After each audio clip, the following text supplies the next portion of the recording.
The house was a cocoon of cinnamon and evergreen, the kind of warmth that promised family and memories. My old radio hummed White Christmas, its static a soft undertone to the glow of the Christmas tree, its lights twinkling like fireflies caught in a winter haze. I adjusted a clay ornament, a clumsy snowman my daughter Laura had crafted at 7, and stepped back, the sight grounding me. The table was set for 6, me, Laura, her husband Tom, their kids, Sophie and Liam, and a place for my late wife Clara in spirit. The ham glistened in the oven, its aroma weaving through the air, a testament to the family I'd held onto since Clara's passing. The doorbell rang, sharp and eager, cutting through the carols. My chest lifted. Laura, early for once. I smoothed my flannel shirt, tossed a dish towel over my shoulder, and opened the door. Snow dusted the porch, swirling in the December chill. Laura stood there, her scarf tight, her eyes skimming past me, keys rattling in her gloved hand. "Dad," she said, stepping inside, her voice clipped, "we need to talk." No hug, no warmth. The air shifted, colder now. "Sure, come in. Ham's almost ready. Where's Tom? The kids?" She shook her head, snowflakes melting on her coat. "They're not coming. I'm not staying either." I blinked, my hand lingering on the doorknob. "What do you mean? Christmas is in 3 days." "It's Tom's dad," she said, glancing at her phone. "He's really sick. We have to leave tonight to help him." The words landed like ice. I shut the door, steadying myself. "Sick? What's wrong?" "It's serious, Dad. Heart issues. We're flying out tomorrow." Her tone was flat, rehearsed, her eyes darting to the side. I swallowed, the festive hum of the radio mocking me. "You could stay for dinner, Sophie and Liam." "No time." She cut me off, sharp as a knife. "We're packing tonight. You get it, right? Family first." I nodded, though her words felt hollow, like a script she hadn't practiced enough. "Of course. Let me grab the gifts for the kids." I turned to the tree, where packages wrapped in silver paper waited. Sophie's art kit, Liam's model rocket. My fingers brushed the ribbons, steadying my unease. Laura sighed, loud and impatient. "You don't need to, Dad. We'll be back soon. Just keep them here." "You sure?" I asked, holding a gift, its weight grounding me. "I can pack them up." "Dad, stop." Her voice was steel, her new coat leather, too pricey for their budget, catching the light. "You're making this harder." The sting hit, but I forced a smile. "All right, tell Sophie and Liam I love them. And Tom, wish his dad well." She nodded, already halfway to the door. "Yeah, I will. Thanks for understanding." I followed, the floor creaking under my boots. "Need anything for the trip?" "We're fine." She opened the door, cold air rushing in. The gift in my hand slipped, hitting the floor softly. She didn't notice. "See you after the holidays, Dad." The door clicked shut, leaving the house too large, too silent. Her car's taillights vanished into the snow, red specks swallowed by white. She hadn't even called Sophie to say goodnight. I sank into a chair, the table set for a family that wasn't coming. The ham sat untouched, its warmth fading. My phone lay beside the plates, dark and heavy. I picked it up, thumb hovering over Sophie's name, but something stopped me. A weight I couldn't name. The tree lights flickered, and the house held its breath.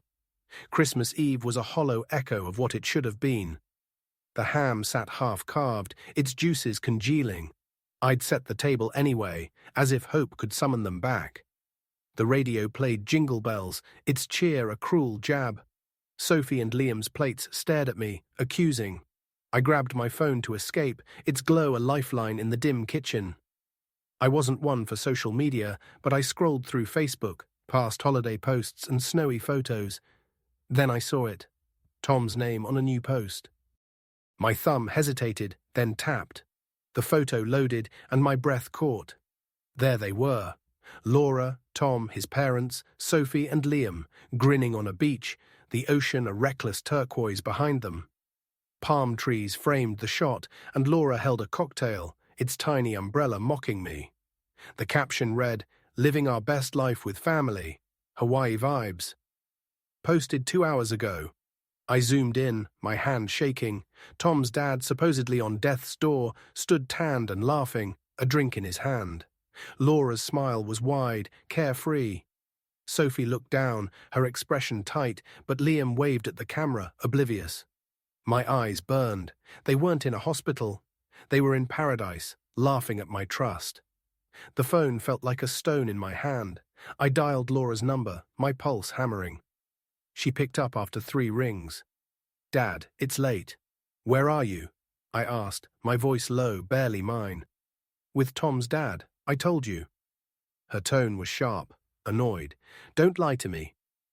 The words cut through the carols. "I saw the photo. You're in Hawaii." Silence, then a scoff. "You're stalking us now. God, you're so needy." "Needy?" My grip tightened. "You said his dad was sick. I gave you $12,000 for his treatment." "You're blowing this out of proportion," she snapped, her voice cold. "It's not your business. Drop it." "Drop it?" My voice cracked. "You left me alone on Christmas, took my money for a lie, and you're sipping cocktails." "Stop being so dramatic," she said. "You're too much, Dad. Always have been." The line went dead, her words echoing like a slammed door. I stared at the phone, the photo still glowing, their smiles searing into me. The radio shifted to silent night, the irony twisting in my gut. I paced, the trees' shadows dancing across the walls. My eyes landed on Clara's photo on the mantel, her steady gaze anchoring me. "You'd have fought back," I whispered, my voice raw. The gifts under the tree gleamed, their wrapping paper a reminder of my broken trust. I sank onto the couch, the phone slipping to the floor with a faint crack. My wallet lay on the table, a bank receipt peeking out. 12,000. The number burned, a wound that wouldn't close. Christmas morning dawned quiet, the silence heavy as snow. The kitchen smelled of stale coffee, the mug in my hand cold. The receipt lay on the table, its edges curling, 12,000 wired to Laura 4 weeks ago for Tom's dad, she'd said, her voice thick with fake worry. I'd believed her, like always. I traced the numbers, each one a stab of betrayal. That money had bought plane tickets, hotel rooms, those drinks they flaunted. Years of scrimping, skipping new tools, telling myself it was for family, reduced to their beachside escape. My chest tightened, anger and grief colliding. I leaned back, Clara's voice in my head. "Don't let them break you, Henry." The memory hit hard. Laura's call a month ago, frantic, saying Tom's dad needed urgent surgery. I'd gone to the bank that day, the clerk's pen scratching as I signed away my savings.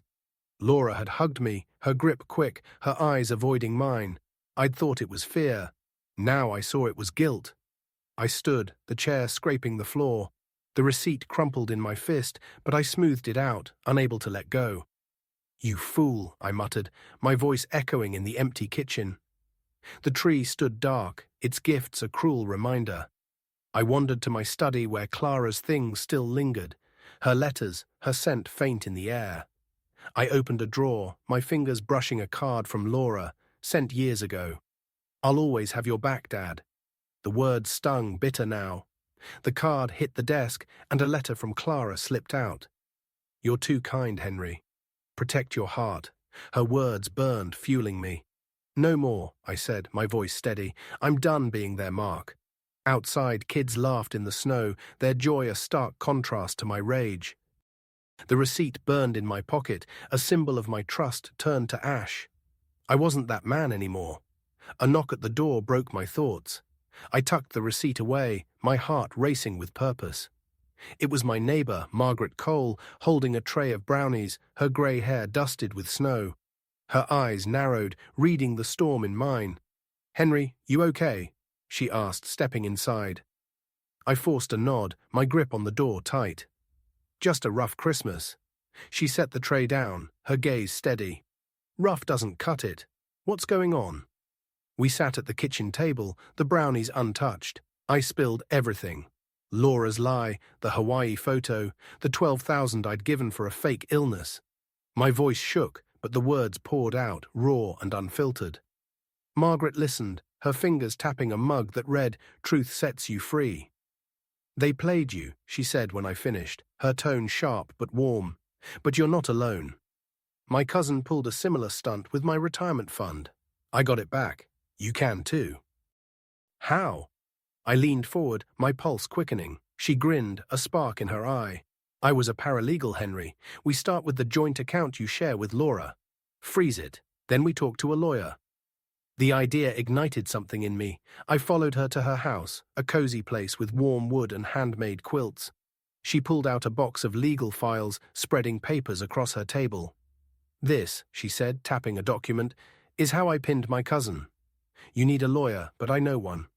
Rachel Hayes. She's a bulldog." We sipped tea, my hands steadier as I scribbled notes: freeze the account, call Rachel, demand the money back. I pictured Laura's smug smile fading, Tom's confidence cracking. Margaret's voice softened. "You're not alone, Henry. This hurts, but it's a chance to reclaim what's yours." I nodded, her words a lifeline. A photo of her with her late husband hung on the wall, their laughter a mirror to my memories of Clara. She pressed a business card into my hand. "Call Rachel. Tell her I sent you." I walked home, the snow crunching under my boots, the card heavy with promise. The sky was grey, but the world felt sharper. I'd write Laura a letter, not pleading, but firm. A line in the sand. The snow fell harder, and I welcomed the storm. The lawyer's office, Hayes Partners, sat between a deli and a thrift shop, its sign weathered but proud. Rachel Hayes' card was worn in my pocket, her name bold in black ink. My breath fogged in the cold as I hesitated, Laura's voice, "You're too much," Dad pushing me forward. I stepped inside, the office smelling of ink and old carpet. Rachel, a wiry woman in her 40s, shook my hand, her grip like iron. "Margaret said you've got a fight on your hands," she said, pointing to a chair. "Tell me." I laid it out, the 12,000, Laura's lie about Tom's dad, the Hawaii photo. Rachel's pen scratched notes, her eyes sharp. "You want to freeze the joint account?" she asked, leaning back. "It's your money, legally. We can do it today." "Do it," I said, my voice steady. "They lied. I want them to feel it." She nodded, a faint smile breaking through. "Sign these. I'll need bank statements, transfer records." I handed her the receipt, its edges frayed. She scanned it, then slid documents across the desk. I signed, each stroke a step toward justice. "They'll fight back," Rachel warned, standing. "Be ready." I left, the winter air sharp against my face. Downtown buzzed with shoppers, their cheer distant. I clutched the signed papers, their weight grounding me. Back home I cleared the table, tossing out the Christmas remnants, and plugged in the tree. Its lights flickered to life, a small defiance. I sat with a blank sheet of paper, crafting a letter to Laura. "Your account is frozen. You lied about Tom's dad, used my 12,000 for your vacation. Trust is broken. This isn't over. Dad." The words were a blade, clean and sharp. I sealed the envelope, Laura's name written with care, like a verdict. The mailbox thudded as I dropped the letter in, the sound final. My phone buzzed, Margaret checking in. "How's Rachel?" I smiled, typing a reply, but a missed call from Laura stopped me. My thumb hovered, the tree's glow reflecting on the screen.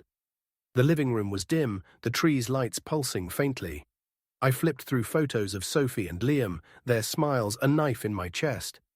The phone rang, Laura's name flashing. I answered, bracing myself. "Dad, what is this?" Laura's voice was a snarl, waves crashing in the background.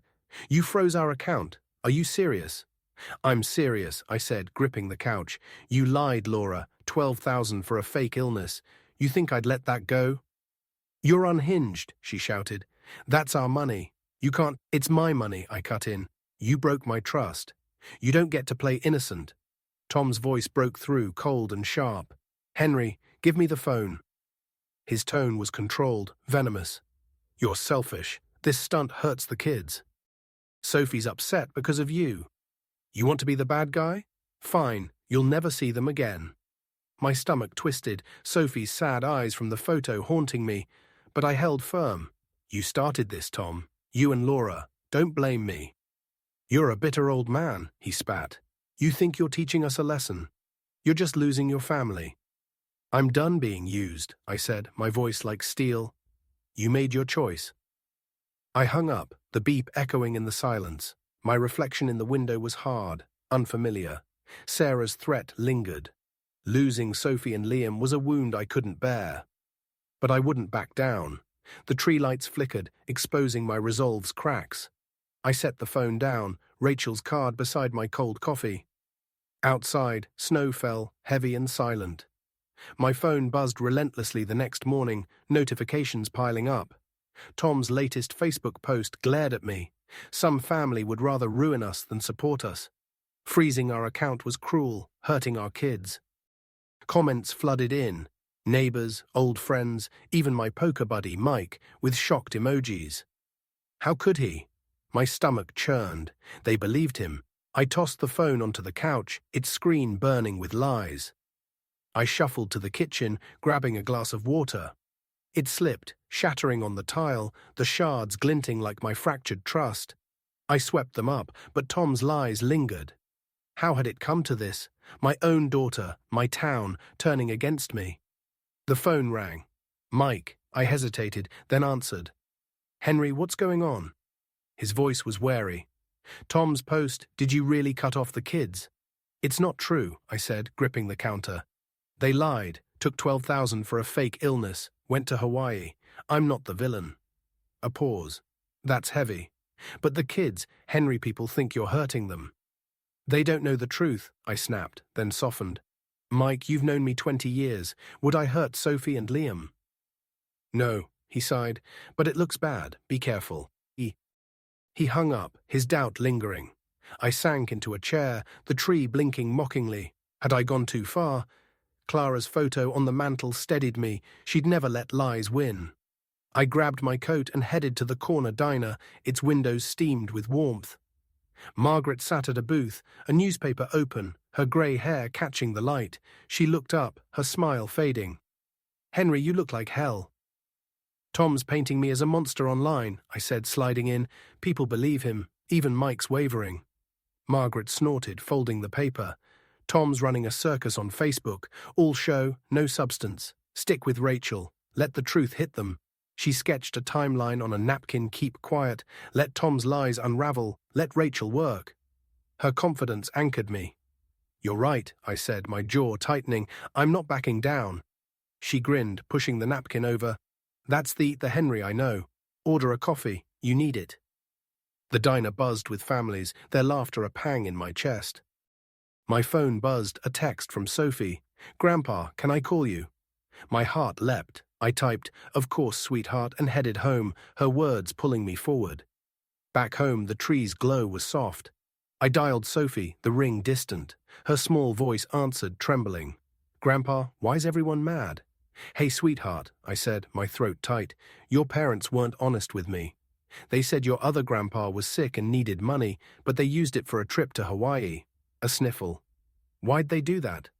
I don't know, honey, I said softly, but it's not your fault. I'm fixing it. I love you and Liam. I miss you, she whispered. When can I see you? Soon, I promised, the words fragile. Call me any time. Okay, she said, a faint smile in her voice. Love you. Love you too. The call ended, my chest aching. Telling her the truth was a risk, but her trust fueled me. I picked up Rachel's card, my mind racing. A knock at the door broke my thoughts. Margaret stood there, snow on her coat, eyes bright. Henry, I've got a plan, she said, stepping inside. It's bold. Margaret's house glowed with New Year's Eve warmth, fairy lights twinkling over her bookshelves. She waved me to her table, sliding a notepad over. We file a fraud lawsuit, she said, tapping her notes. Your receipt proves the $12,000 was for a lie. Rachel can make it sting. I leaned forward, the receipt heavy in my pocket. A lawsuit's big. What if it backfires? It won't, she said, her eyes glinting. And here's the real punch. We leak the story to the local paper, anonymously. Local couple scams father for vacation. Tom's ego won't survive the spotlight. My pulse raced. Public. My name out there. My family. Keep your name out, she cut in. Let the truth do the work. I hesitated, picturing Laura's polished life cracking, Tom's arrogance fading. But the exposure twisted my gut. Margaret's bracelet, a gift from her grandson, caught the light, echoing my love for Sophie. Okay, I said, my voice firm. Lawsuit and the paper. No name. Smart, she grinned, her hand brushing mine as she handed me a pen. The touch lingered, warm. We drafted the complaint, her voice steady as she read legal terms, me jotting article ideas, vague, sharp, damning. Fireworks popped outside, our own victory salute. To justice, I toasted, raising my tea. To us, she said, her glass clinking mine. Morning light hit the kitchen, the trees glow steady. Rachel called. Lawsuits filed. Laura and Tom get served today. Papers out, check your porch. I grabbed the newspaper from the doorstep. Its headline bold, couple swindles father for vacation cash. The article was brutal, 12,000, the lie, the Hawaii trip. My name absent. Each word felt like a clean strike. I headed to the Riverdale Gazette office, the air thick with ink. Editor Jane Wells looked up, her glasses low. Henry, your story's got the town buzzing. Good, I said, setting the paper down. They need the truth. You're brave, she said, her eyes warm. Not many would do this. Just want what's right, I replied, leaving as whispers followed me. Respect, not pity. I called Margaret. It's out, lawsuits filed, papers a hit. She laughed. Tom's sweating now, good work. Back home, the headline glared from the table, the tree's light warm. My phone buzzed. Laura, we're back tomorrow. Talk. I smiled, weary but sharp, folding the paper, ready for the fight. The knock was heavy, final. Laura and Tom stood on the porch, faces pale, travel-worn. No kids, no fight left. I held the newspaper, its headline hidden, and let them in. The tree loomed, its lights cold. I stood by the fireplace, the paper a shield. We're sorry, Dad, Laura said, her eyes red, her scarf twisted. We messed up. We'll pay you back, Tom added, his voice low. Drop the lawsuit, please. I studied them, their words thin. You think money fixes this? I said, my voice like iron. You lied, left me alone on Christmas, used my savings for your vacation. Laura sobbed, her tears practiced. We're family, Dad.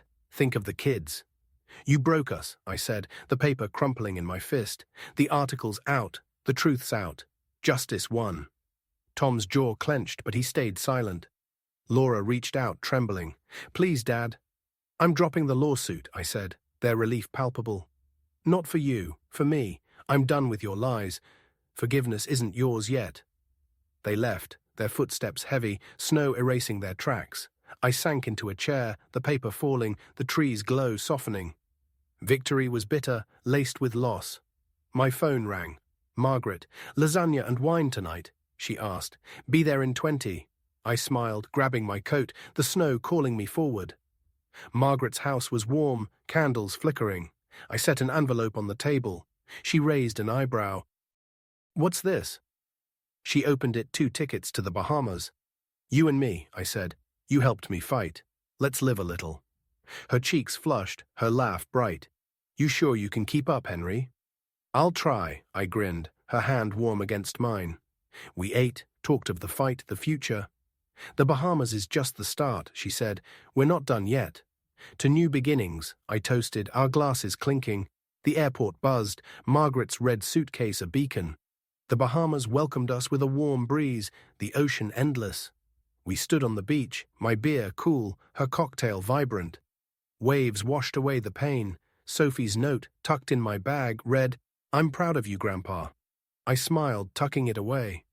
Margaret splashed in the shallows, her laugh free. Better than snow, right? Damn right, I said, the sunset framing her, the horizon vast. The ocean sang of freedom, and I let it carry me forward.